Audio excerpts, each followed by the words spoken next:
إن الحمد لله نحمده ونصلي على رسوله الكريم أما بعد أعوذ بالله السميع العليم من الشيطان الرجيم بسم الله الرحمن الرحيم وإذا سألك عبادي عني فإني قريب أجيب دعوة الداعي إذا دعاني فليستجيبوا لي وليؤمنوا بي لعلهم يرشدون۔ حضرات محترم، دعا کے احکام و مسائل کا تذکرہ عرض کر رہا ہوں۔ نبی مکرم صلی اللہ علیہ وسلم نے دعا کے معاملے میں جو ہماری رہنمائی فرمائی، ان میں ایک بات یہ بھی ہے کہ آپ نے فرمایا کہ کچھ ایسے لوگ ہیں جن کی دعا اللہ اسپیشلی قبول کرتے ہیں۔ اللہ ان خوش قسمت لوگوں میں ہمیں بھی شامل فرما لے۔ ان میں سب سے پہلا جس کی دعا کو اللہ رد نہیں کرتے، قبول فرما لیتے ہیں، وہ والدین کی دعا ہے جو اپنی اولاد کے حق میں کرے۔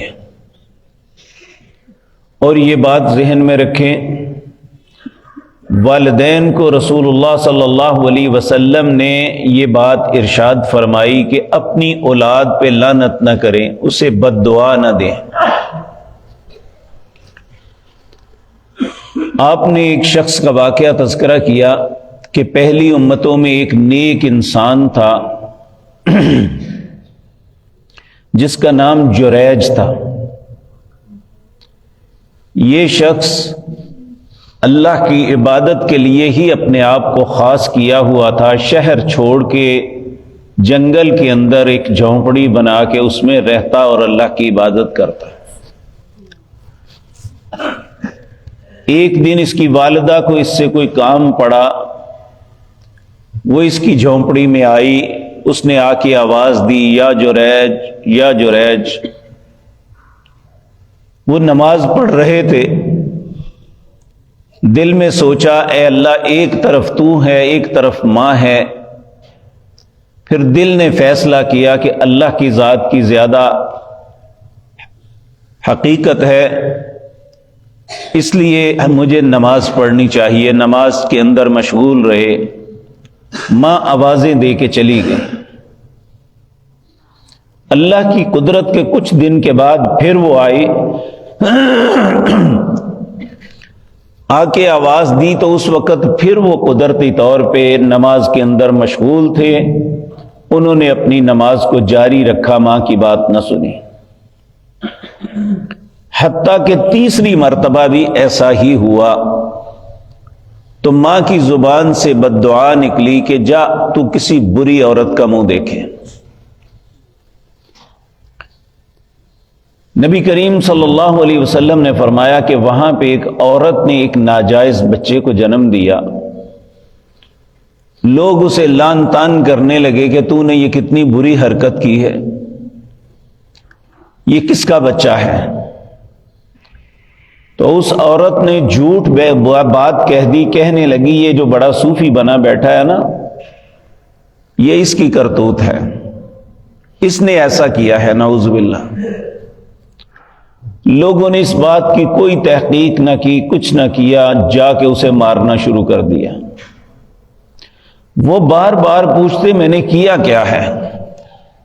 کہنے لگے ایک بدکاریاں کرتے ہو، دوسرا پوچھتے ہو کرتے کیا کیا ہے؟ بڑا ہی مارا، اس کی کٹیا کو جلا دیا۔ کسی دانا آدمی نے جو وہاں تھا اس نے کہا بھئی وہ بار بار کہہ رہا ہے میرا قصور بتاؤ، میں نے کیا کیا ہے؟ تو انہوں نے کہا کہ فلاں فلاں عورت کے ہاں بچے نے جنم دیا ہے، وہ کہتی ہے یہ تیرا بچہ ہے۔ کہنے لگا اس بچے کو لے کے آؤ۔ جب بچے کو لایا گیا، وہ چند گھنٹوں کا یا چند دنوں کا تھا، اس نے اللہ سے رو کے دعا کی، اللہ تو جانتا ہے میں نے ایسی غلط حرکت کوئی نہیں کی، اے اللہ میرے لیے کوئی رہائی کا رستہ نکال۔ دنیا کے اندر 3 بچے ایسے تھے جنہوں نے گود کے اندر کلام کی. ایک سیدنا عیسیٰ علیہ السلام تھے، ایک یہ بچہ تھا، اور ایک فرعون کی لونڈی کا بچہ تھا. جب اسے تیل میں تپتے ہوئے تیل میں ڈالنے لگے تو وہ اپنے سب سے چھوٹے بچے پہ گھبرا گئی، تو بچے نے کہا تھا کہ ماں اس کے آگے جنت ہے، پیچھے نہ ہٹنا.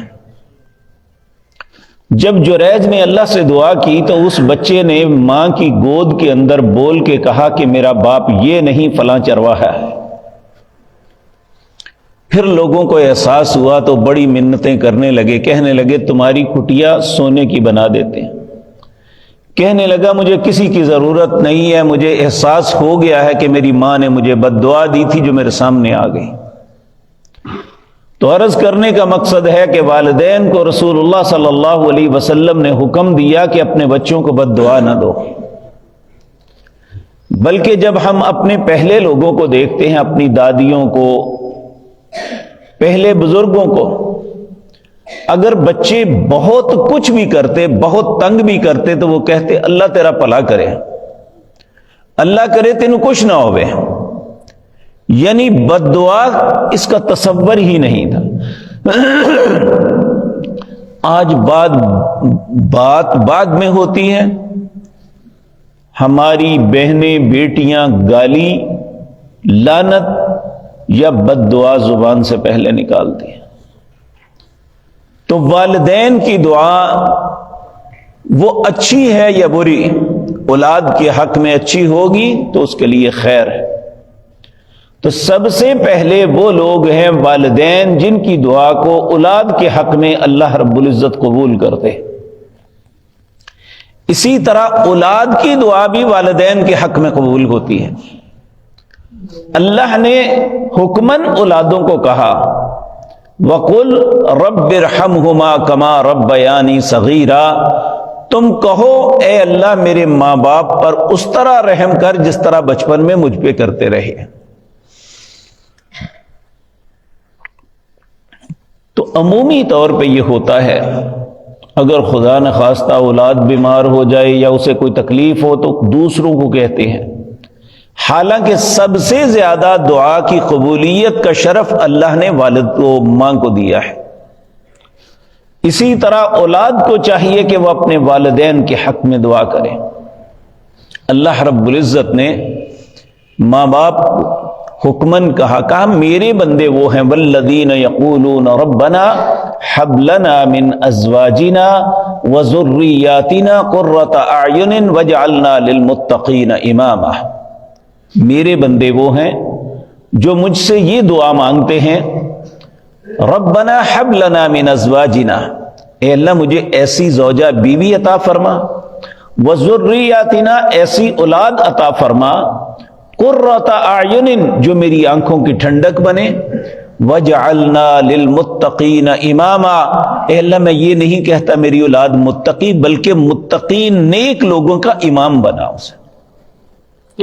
تو اللہ رب العزت کو وہ بندہ محبوب ہے جو اپنی اولاد کے لیے اچھی دعا مانگتا ہے. اسی طرح سورۃ احقاف کے اندر ایک تذکرہ آتا ہے، اللہ نے ایک شخصیت کو جوانی عطا کی اور جوانی کے ساتھ بہت سی نعمتوں سے نوازا. اب وہ اللہ سے دعا کیا مانگتا ہے کہ رب اوزعنی ان اشکر نعمتک التی انعمت علی وعلی والدی وان اعمل صالحا ترضاہ واصلح لی فی ذریتی انی تبت الیک وانی من المسلمین. ربی اے میرے رب، اوزعنی مجھے توفیق عطا فرما، ان اشکر نعمتک التی انعمت علی وعلی والدی، کہ میں ان نعمتوں کا شکر ادا کروں جو تو نے مجھ پہ کی ہے اور میرے والدین پر کی ہے. شکر کیسے کروں؟ وَأَنْ أَعْمَلَ صَالِحًا تَرْضَىٰ، کہ میں ایسے نیک عمل کروں جس سے تو مجھ پہ راضی ہو جائے. وَأَصْلِحْ لِي فِي ذُرِّيَّتِي، اے اللہ میری اولاد کی اصلاح فرما. انی تبت الیک، میں اللہ تجھ سے توبہ کرتا ہوں، وانی من المسلمین، اے اللہ میں تیرے فرما برداروں میں کھڑا ہوں، اے اللہ تو میری دعا کو قبول فرما لے۔ تو یہ وہ باتیں ہیں جو رسول اللہ صلی اللہ علیہ وسلم نے ہمیں تعلیم فرمائی۔ تو آج کی مجلس میں میرے اور آپ کے لیے سبق ہے کہ اگر ہم اولاد ہیں تو اپنے والدین کے حق میں دعا کریں، اور والدین کے حق میں دعا کرنے کا ایک فائدہ یہ ہوگا، نبی صلی اللہ علیہ وسلم نے فرمایا ایسے شخص کے رزق کو اللہ وسعت عطا فرما دیتے ہیں جو والدین کے حق میں دعا کرتا ہے۔ اسی طرح والدین کو حکم ہے کہ وہ اپنی اولاد کے حق میں نیک دعا کریں۔ اللہ ہمیں ان باتوں پہ عمل کی توفیق عطا فرمائے۔ کچھ اور بھی خوش نصیب ہیں جن کی دعاؤں کو اللہ قبول کرتے ہیں، وہ کون ہیں؟ اللہ نے زندگی اور توفیق دی تو انشاءاللہ آپ کے سامنے عرض کروں گا۔ اقول قولی ھذا واستغفر اللہ لی ولکم۔ ہاں، یہ عبد القدیر صاحب کے سسر ہیں، کہتے ہیں کافی ان کی طبیعت خراب ہے، ان کے لیے دعا کریں اللہ انہیں صحت کاملہ عاجلہ عطا فرمائے۔ الحمدللہ حمدا کثیرا طیبا مبارکا علی کل حال، اللہم صلی علی محمد وعلی آل محمد وبارک وسلم کما تحب وترضى۔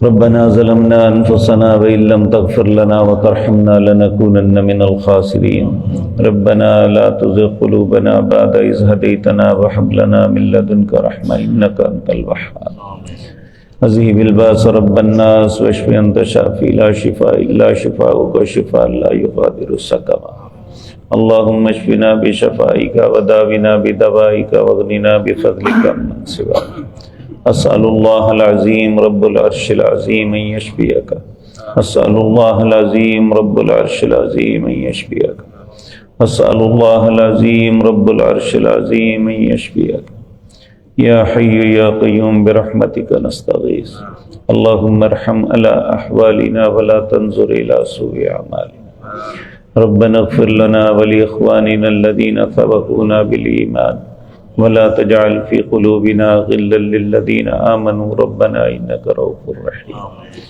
وصل اللهم على نبينا محمد وآله وأصحابه أجمعين برحمتك يا